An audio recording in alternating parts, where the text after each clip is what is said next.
सिफारती मुहाज पर पाकिस्तान की एक और फतह। भारतीय वज़ीर दिफा राजनाथ सिंह ने SCO का कॉन्फ्रेंस के मुश्तरका एलामिया का पहलगाम वाक़े का जिक्र न होने पर तिलमिला उठे। एलामिया पर दस्तखत से इनकार कर दिया। भारतीय वफ्द एलामिया में पाकिस्तान की मजम्मत के लिए मिन्नतें करता रहा।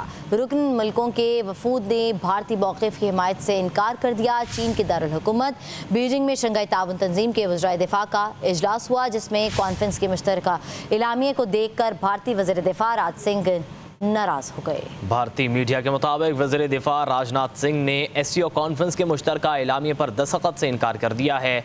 भारतीय मीडिया का बताना है कि SCO मुश्तरका एलामिया में पहलगाम वाक़े का जिक्र नहीं था, जिस पर वज़ीर दिफा राजनाथ सिंह ने दस्तखत से इनकार किया। भारतीय मीडिया के मुताबिक SCO मुश्तरका एलामिया में भारत पर बलूचिस्तान में बिला वास्ता बदअमनी फैलाने का इल्ज़ाम भी लगाया गया है। सिफारती महाज पर पाकिस्तान की एक और फतह। भारतीय वज़ीर दिफा राजनाथ सिंह ने SCO कॉन्फ्रेंस के मुश्तरका एलामिया में पहलगाम वाक़े का जिक्र न होने पर तिलमिला गए। एलामिया में दस्तखत से इनकार कर दिया। भारतीय वफ़द एलामिया में पाकिस्तान की मज़म्मत के लिए मिन्नतें करता रहा। रुकन ममालिक के वफूद ने भारतीय मौक़िफ़ की हिमायत से इनकार कर दिया। चीन के दारुल हुकूमत बीजिंग में शंघाई ताउन तंजीम के वज़ीर दिफा का इजलास हुआ, जिसमें कॉन्फ्रेंस के मुश्तरका एलामिया को देख कर भारतीय वज़ीर दिफा राजनाथ सिंह नाराज़ हो गए। भारतीय मीडिया के मुताबिक वज़ीर दिफा राजनाथ सिंह ने SCO कॉन्फ्रेंस के मुश्तरका एलामिया पर दस्तखत से इनकार कर दिया है। भारतीय मीडिया का बताना है कि SCO मुश्तरका एलामिया में पहलगाम वाक़े का जिक्र नहीं था, जिस पर वज़ीर दिफा राजनाथ सिंह ने दस्तखत से इनकार किया। ब्रिगेडियर रिटायर्ड हारिस नवाज ने हमें ज्वाइन किया है। सर, बहुत शुक्रिया आपके वक्त का। सिफारती मुहाज पर पाकिस्तान की एक और फतह है। भारतीय वज़ीर दिफा राजनाथ सिंह ने SCO कॉन्फ्रेंस के मुश्तरका एलामिया में पहलगाम वाक़े का जिक्र न होने पर तिलमिला उठे हैं और दस्तखत करने से भी इनकार किया। कैसे देखते हैं आप? भारत की सिफारती सतह पर एक और नाकामी है। इससे पहले अगर आपको याद हो तो 16 जून को भारत ने जब इजराइल ने ईरान पर अटैक किया था, उसकी मजम्मत करने से भी SCO कॉन्फ्रेंस में इनकार कर दिया था।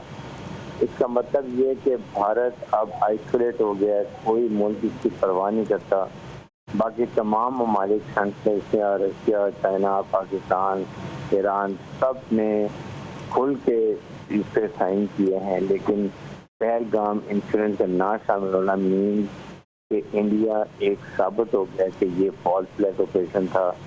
इससे कोई उन्होंने इंक्वायरी नहीं की है, कोई इन्वेस्टिगेशन नहीं की है, कोई सबूत पेश नहीं किया है। इसलिए ये SCO ने इसको शामिल करने से इनकार कर दिया और पाकिस्तान ने उसके अंदर कहा कि अगर ऐसी कोई बात है तो एक जॉइंट इंक्वायरी करें या किसी इंडिपेंडेंट मुल्क से इंक्वायरी करवा लें, ताकि पता चले। तो इससे ये पता चला कि ये बिल्कुल फॉल्स फ्लैग था, झूठ पे बुलंदा था और पाकिस्तान पे अननेसेसरी अटैक किया और फिर उसके बाद मुख्य कहानी भी इनको पड़ गई। जी जी। तो इससे आप ये देखें कि बिल्कुल आइसोलेट हो गए दुनिया के अंदर। अच्छा हारिस साहब, आलम ये है कि भारतीय जो वफ्द समझ लें, हुकूमत समझ लें, अपनी नाक पर मक्खी तक नहीं बैठने देते थे। अब जो भारतीय वफ्द एलामिया में पाकिस्तान के मजम्मत के लिए वो मिन्नतें करने पर आ गया है, लेकिन चूंकि वो यहाँ भी मिन्नतें कर रहा है और दूसरे वफूद भी हैं, वो भी जो है वो हमारी हमायत के साथ खड़े हुए हैं, तो इस वक्त जिस कंडीशन में वो है, उस कंडीशन में वो दोबारा वापस आने के लिए कुछ तगो तो करेगा ही, लेकिन इस वक्त वो बिल्कुल तनहा खड़ा है। देखें, ये कि हमेशा से कोशिश थी कि ये इस रीजन का बहुत बड़ा पोजीशन बन गए, इसके हेगमोनिक डिज़ाइन से, और ये हमेशा समझता था कि पाकिस्तान ना इसके रास्ते में स्टम्बलिंग ब्लॉक है। लेकिन अब ऑलरेडी साफ हो गया। अब पाकिस्तान ये लड़ाई के बाद, पाकिस्तान इंडिया के बाद और दुनिया ने रियलाइज कर दिया कि पाकिस्तान एक बहुत ही मैच्योर रिस्पॉन्सिबल न्यूक्लियर मुल्क है विद वेरी प्रोफेशनल और बैटल हार्टेड आर्मी के साथ मर्ज हुआ है।